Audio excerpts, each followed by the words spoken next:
Mari buka firman Tuhan bersama-sama. Lihat pada Mazmur 139. Kita lihat mulai ayat yang pertama sampai dengan ayat yang ke-6. Saya mendorong saudara di rumah membacakan pasal ini karena ini pasal yang sangat luar biasa. Membuka pengertian kita akan siapa Allah yang sebenarnya. Mari kita lihat bagian daripada cara Tuhan bekerja dalam kehidupan kita. Mazmur 139. Lihat mulai ayat yang pertama sampai dengan ayat yang ke-6. Sudah ketemu? Yang sudah temukan tolong angkat tangan kanannya supaya saya bisa melihat. Baik, lihat kita sama-sama. Untuk pemimpin biduan, Mazmur Daud. Tuhan, Engkau menyelidiki dan mengenal aku. Engkau mengetahui kalau aku duduk atau berdiri. Engkau mengerti pikiranku dari jauh.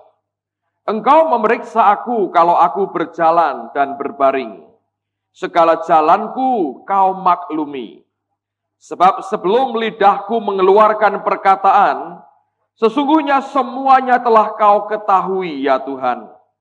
Dari belakang dan dari depan engkau mengurung aku, dan engkau menaruh tanganmu atasku. Ayat yang ke-6, mari kita baca sama-sama, 2, 3. Terlalu ajaib bagiku pengetahuan itu. Terlalu tinggi, tidak sanggup aku mencapainya. Amen, saudara. Ada satu bagian level dari pengenalan akan Allah. Yang Daud sendiri berkata bahwa itu terlalu tinggi, terlalu ajaib pengetahuan itu. Dan dia berkata terlalu tinggi, dan aku tidak sanggup untuk bisa mencapainya. Nah, sekarang perhatikan pada ayat yang ke-16, dan ayat yang ke-17 dari pasal yang sama. Matamu melihat selagi aku bakal anak. Dan dalam kitabmu semuanya tertulis hari-hari yang akan dibentuk. Sebelum ada satu pun daripadanya. Ayat 17 kita baca sama-sama, 2, 3. Dan bagiku betapa sulitnya pikiranmu ya Allah. Betapa besar jumlahnya. Amen, saudara. Nah, perhatikan bahwa ini pengakuan yang sangat jujur dari seorang raja yang sangat berkuasa, yang sangat diurapi Tuhan. Dan dia berkata, dan bagiku betapa sulitnya pikiranmu ya Allah, betapa besar jumlahnya. Nah, tapi sebelum itu dia berkata, bahwa mata Tuhan melihat kita selagi kita bakal anak. Dan dia berkata, dalam kitabmu semua tertulis hari-hari yang akan dibentuk. Dalam terjemahan yang lain, Alkitab ini berkata, you schedule each day of my life before I began to breathe. Engkau itu menjadwal, engkau memberikan, engkau memiliki jadwal dari seluruh kehidupanku setiap hari, bahkan sebelum aku mulai bernafas. Nah, dengan kata lain sebenarnya, pada kehidupan setiap kita, Allah punya rencana yang luar biasa atas kehidupan semua anak-anaknya.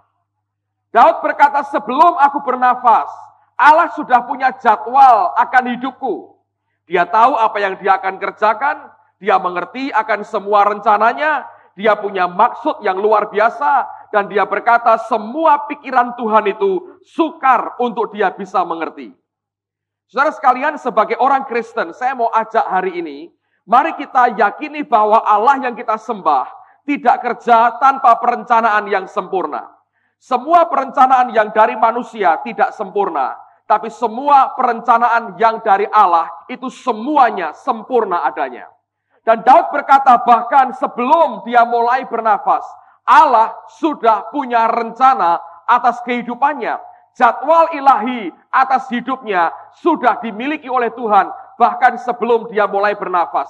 Nah, bagian kita sebagai orang Kristen adalah kita tinggal mengikuti sebenarnya pimpinan Roh Tuhan dari hari ke hari untuk membawa kita menggenapi apa yang Tuhan rencanakan di dalam kehidupan kita.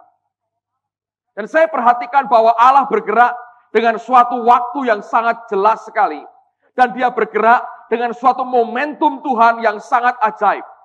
Yang paling mengerikan adalah tidak banyak orang Kristen yang mengerti bahwa Allah bergerak dengan waktu ilahinya, dan kemudian Allah bergerak dengan momentum ilahinya dalam kehidupan setiap kita. Nah, karena kita tidak menyadari bahwa semuanya ada waktunya, ada momentumnya, kita cenderung hidup semaunya. Tidak belajar mau dengan cepat mentaati Tuhan. Nah, apa akibatnya? Pada waktu pintu kesempatan, momentum terbuka, kita tidak ada di depan pintu yang sedang dibuka oleh Tuhan. Hari-hari ini, khususnya tadi sore, saya merenungkan sesuatu, saudara. Beberapa bulan yang lalu, mungkin dua bulan yang lalu, kita dengan begitu antusias setiap hari masuk di kelas-kelas, di sekolah-sekolah, bukan? Saya lihat kita punya istilah-istilah baru, saudara. Anda pernah makan nasi KKR? Anda perlu makan nasi KKR, nasi kebangunan rohani. Kok rohani sekali, Pak? Enggak terlalu sebetulnya, itu istilah saya ciptakan sendiri.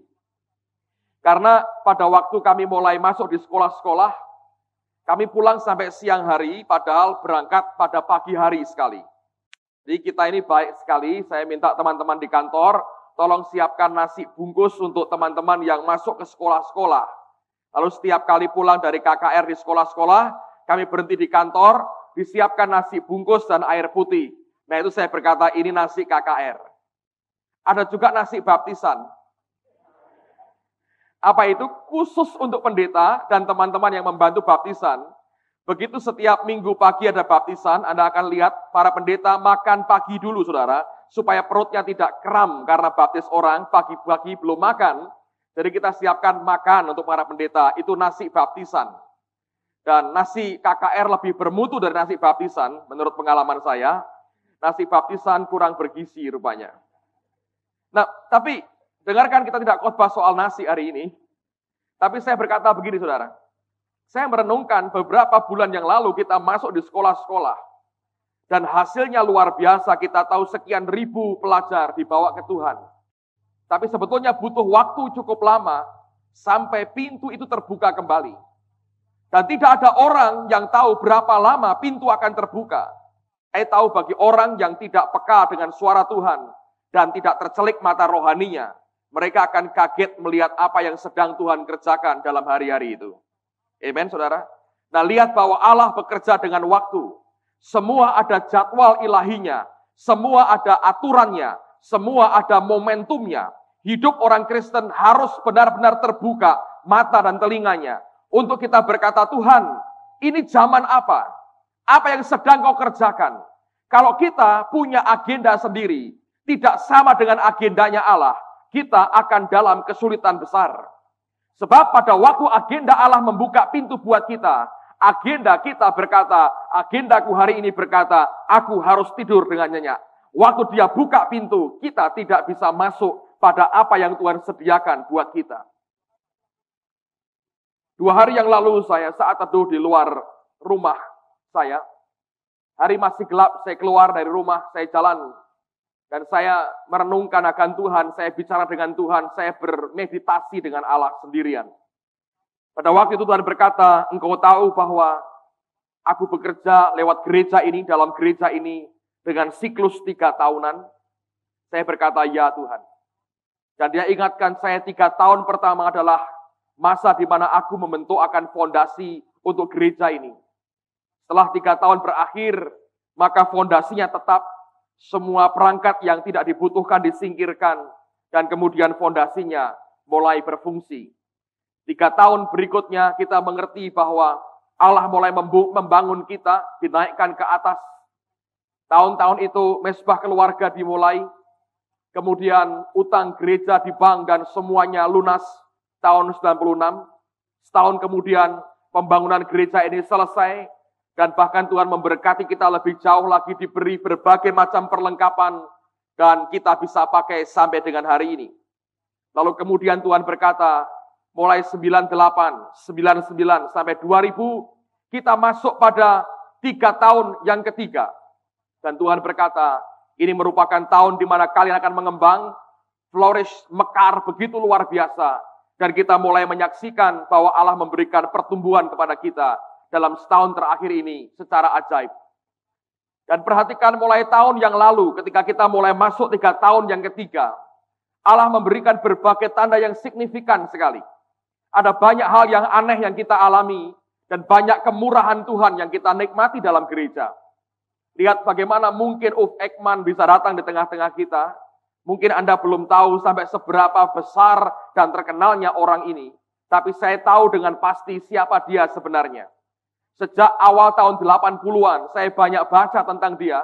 Setiap kali saya ke Amerika, Pak Adi berkata pada saya, ini loh, orang ini dipakai Allah luar biasa. Dan jarang orang Eropa dipakai Tuhan begini hebat. Tapi orang ini dipakai Allah luar biasa. Sejak tahun 80-an awal, saya sudah dengar tentang namanya. Tidak pernah kita menyangka bahwa satu kali dia akan mendatangi Rob area. Seperti gereja kita ini. Bayangkan itu merupakan kehormatan juga buat dia ya, berkunjung ke daerah Golden Land, Rob area. Hati-hati, jangan buat agenda sendiri. Mari kita ikuti agendanya Allah. Dalam hidup bergereja, hal itu harus kuat.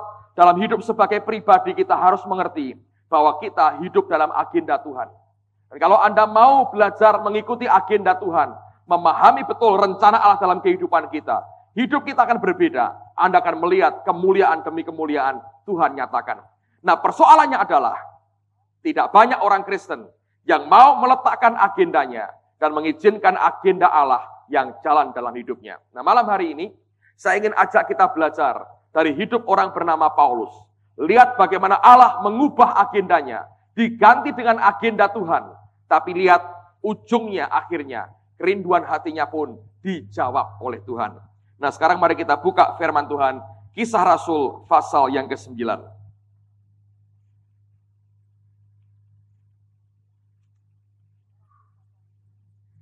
Kisah Rasul pasal 9. Lihat mulai ayat yang ke-28.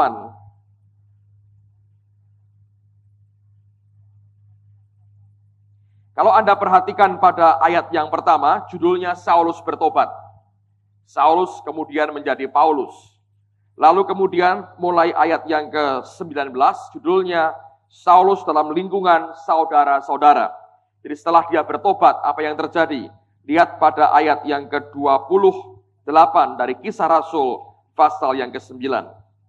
Alkitab berkata begini, dan Saulus tetap bersama-sama dengan mereka di Yerusalem, dan dengan keberanian mengajar dalam nama Tuhan. Ia juga berbicara dalam bersoal jawab dengan orang-orang Yahudi yang berbahasa Yunani, tapi mereka itu berusaha membunuh dia. Akan tetapi setelah hal itu diketahui oleh saudara-saudara anggota jemaat, mereka membawa dia ke Kaisaria, dan dari situ membawa dia ke Tarsus. Selama beberapa waktu jemaat di seluruh Yudea, Galilea, dan Samaria berada dalam keadaan damai. Jemaat itu dibangun dan hidup dalam takut akan Tuhan. Jumlahnya makin bertambah besar oleh pertolongan dan penghiburan Roh Kudus. Saudara sekalian, Paulus ini atau Saulus sebelumnya, kita mengerti dia pergi ke Damsyik untuk menangkapi orang-orang Kristen. Dan dia pergi dari kota Yerusalem sebab mandat yang dia terima berasal dari imam besar.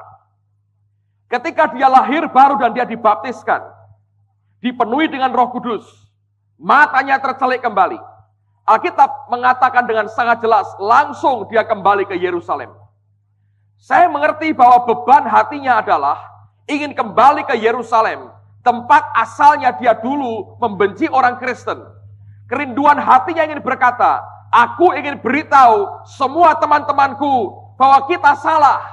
Yesuslah Mesias dan Tuhan itu. Nanti kita akan buktikan kerinduan hatinya sungguh-sungguh ingin kembali kepada orang-orang Yahudi, bangsanya sendiri. Pak Marso ini punya menantu orang Dayak. Saya masih ingat pertemuan kami pertama, Pak Marso yang temui di kantor. Ini orang nekat sekali, saudara. Nekat sekali. Dan dia menurut saya ini orang beriman yang nekat.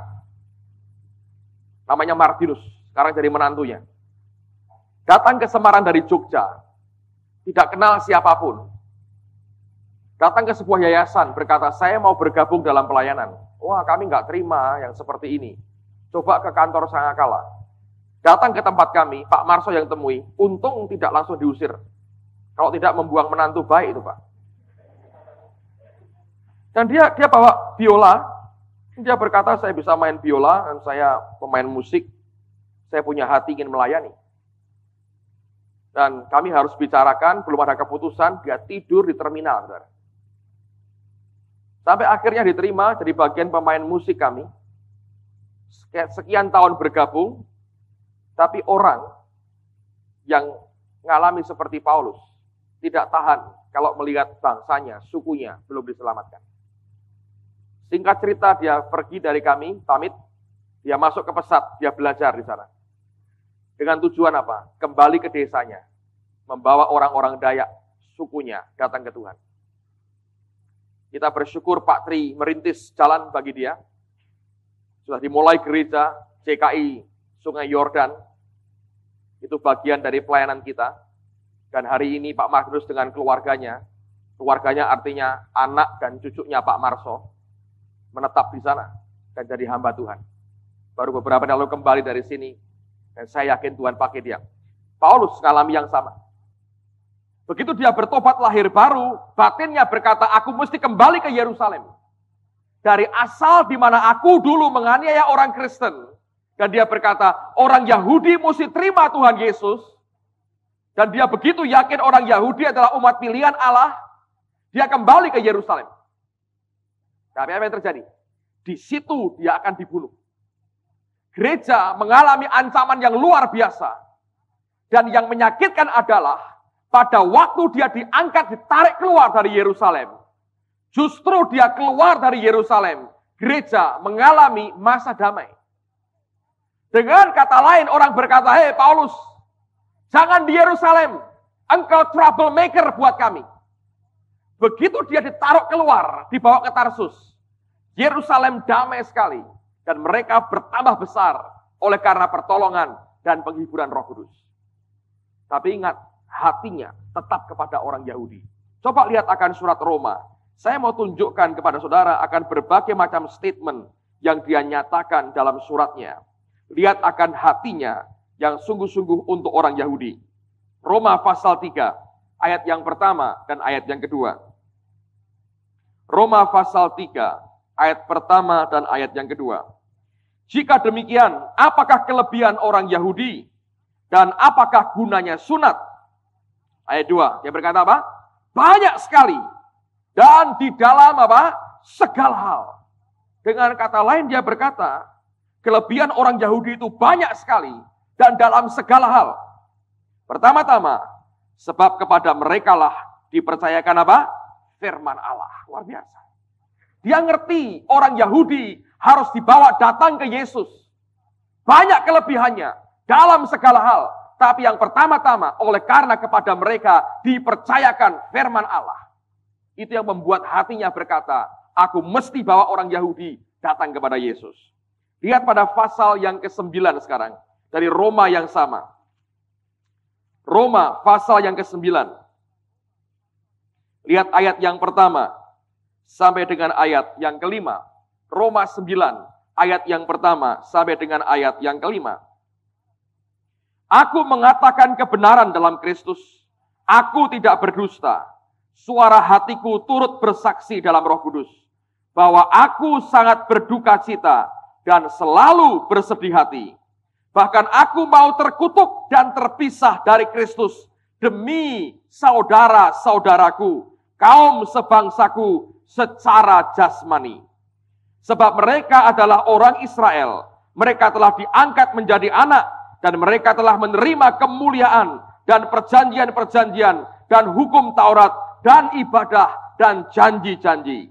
Mereka adalah keturunan bapak-bapak leluhur yang menurunkan Mesias dalam keadaannya sebagai manusia yang ada di atas segala sesuatu. Ia adalah Allah yang harus dipuji sampai selama-lamanya. Amin. Dia berkata apa? Aku rela terkutuk dan terpisah dari Kristus demi mereka. Kalau ada orang yang sampai berkata begini, baik, kalau aku harus ke neraka, demi mereka aku jalani. Bayangin.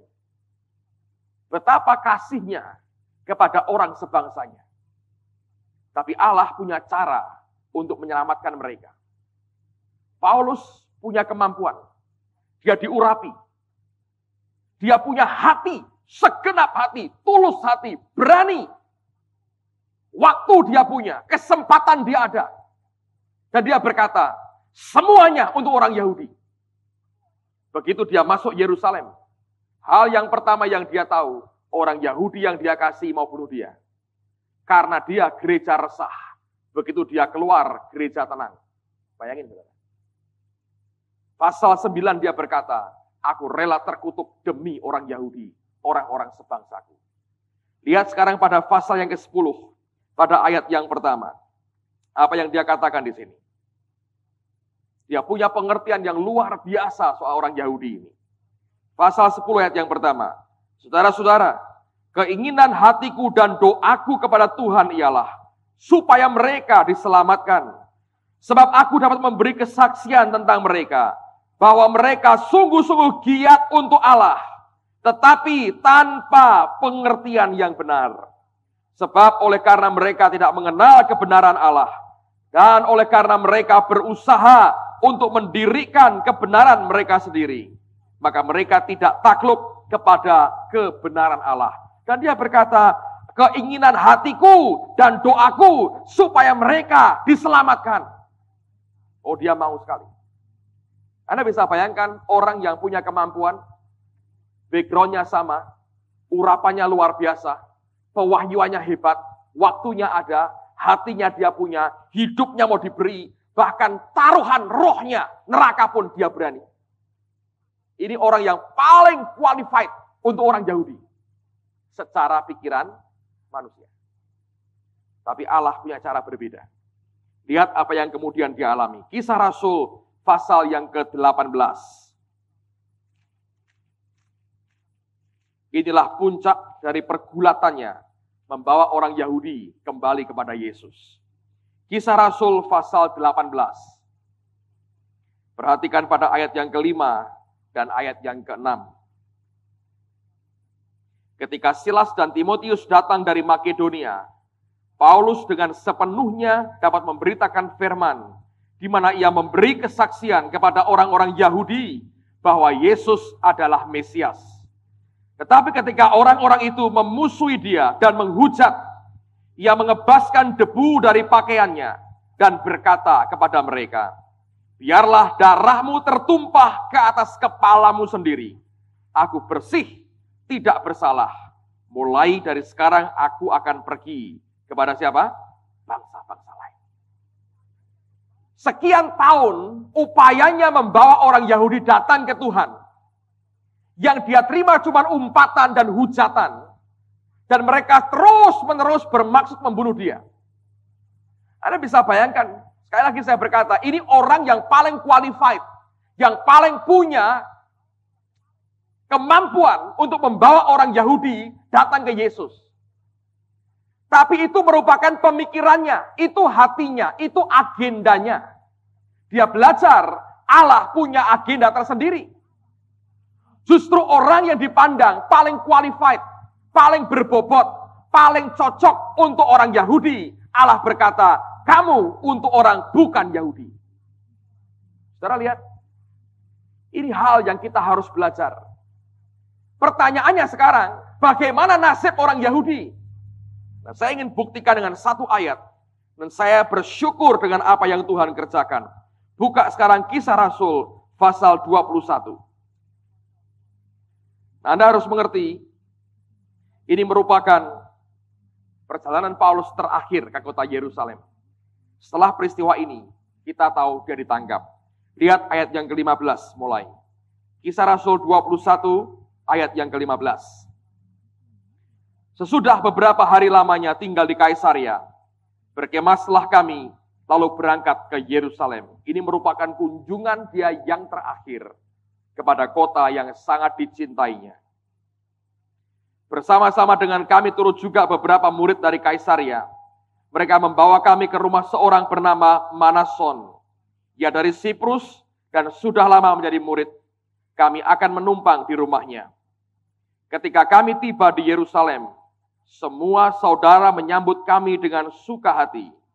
Pada keesokan harinya, pergilah Paulus bersama-sama dengan kami mengunjungi Yakobus, semua penatua telah hadir di situ. 19. Paulus memberi salam kepada mereka, lalu menceritakan dengan terperinci apa yang dilakukan Allah di antara bangsa-bangsa lain oleh pelayanannya. Ayat berikutnya ini hebat sekali. Mendengar itu, mereka memuliakan Allah. Lalu mereka berkata kepada Paulus, mari kita baca sama-sama, 2, 3. Saudara, lihatlah, beribu-ribu orang Yahudi telah menjadi percaya, dan mereka semua rajin memelihara apa? Amen, saudara. Kalau Anda lihat pasal yang sama ayat 27, judulnya Paulus ditangkap. Ini kunjungan terakhir dia ke Yerusalem. Lihat bahwa agenda Paulus beda dengan agenda Allah. Hatinya dia berkata, terkutuk pun aku rela untuk orang Yahudi. Tapi Allah berkata, tidak Paulus. Kamu keluar kepada bangsa lain, bangsamu tetap aku urus. Anda perhatikan, itu agenda Tuhan. Dan itu ternyata merupakan pola Tuhan. Lihat janda di Sarfat. Segenggam tepung, minyak sedikit. Elia berkata, buatkan roti buat aku dulu, baru kamu makan sisanya. Bukankah Allah yang baik memelihara hidup janda dan anaknya itu sampai mereka panen kembali.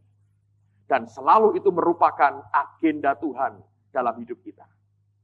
Alkitab berkata, kalau Anda perhatikan saudara, dari semua yang dikatakan, lihat Paulus belajar akhirnya. Nah, saya ingin tunjukkan sesuatu buat saudara. Karena ini yang terjadi ketika Paulus akan berpisah dengan para muridnya. Dia khotbah semalam-malaman di Efesus. Dan kemudian perhatikan, ini kalimat terakhir yang Paulus ucapkan sebelum dia pamit ke Yerusalem untuk ditangkap dan akhirnya mati. Lihat pasal 20, ayat yang ke-35.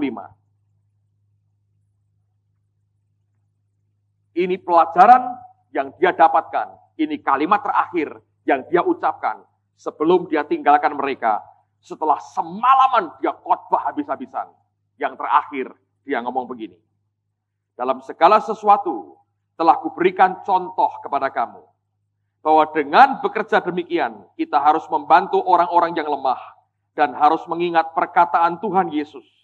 Sebab ia sendiri telah mengatakan. Mari baca sama-sama 2, 3. Adalah lebih berbahagia apa? Daripada sesudah mengucapkan kata-kata itu, Paulus berlutut dan berdoa bersama-sama dengan mereka semua. Dia akhiri khotbahnya dengan mengutip perkataan Tuhan dan dia berkata, adalah lebih berbahagia memberi daripada menerima. Dan seluruh hidupnya dia belajar. Tuhan mau berkata, Paulus, berikan hidupmu buat bangsa lain. Bangsamu aku yang urus. Pada hari di mana dia sampai di Yerusalem. Dan itu merupakan hari terakhir dia merdeka di kota itu. Hari berikutnya dia ditangkap, saudara. Apa yang terjadi? Yakobus berkata, saudara, lihatlah. Beribu-ribu orang Yahudi telah menjadi percaya. Apa yang diimpikan Paulus, dia dapatkan hari itu. Bukan dengan caranya, bukan dengan agendanya. Tapi total dia pakai cara dan agenda Tuhan sendiri. Oleh karena itu saya mau ajak mari kita belajar, saudara. Ini yang Pak Yusak berkali-kali katakan. Kalau kita mau, Tuhan nggak mau. Kalau kita nggak mau, Tuhan mau. Anda ngerti? Kalau Anda ngerti prinsip ini saja. Tidak ada orang yang akan terlalu meledak-ledak dengan keinginannya. Sebab begitu meluap-luap keinginannya. Begitu yakin diri. Langsung dia berkata, enggak. Karena dia tidak pernah mau membangun apapun dari dasar manusia kita.